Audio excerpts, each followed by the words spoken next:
That's why we have to be using a prognosis-based decision-making kind of paradigm. As patients get weaker and weaker, we got to reevaluate our decision-making and say, well, does this still make sense? And ultimately have a good communication with the patient and family to come up with a personalized decision. Some existing guidelines from Aspen, and basically they are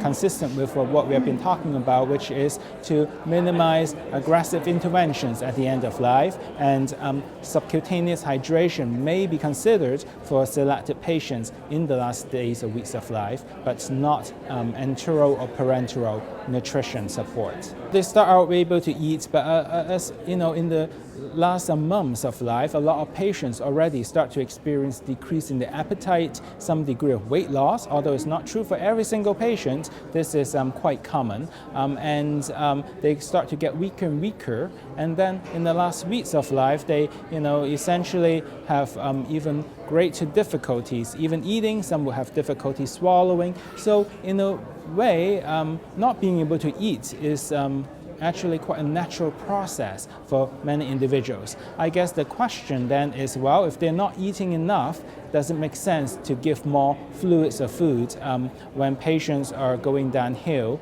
And the existing studies show that by supplementing them with extra fluids or nutrition, it doesn't necessarily help them live longer, but may create some degree of an extra burden to a certain extent. So that's why we're very careful in providing this kind of nutritional as well as hydrational guidance for patients and families.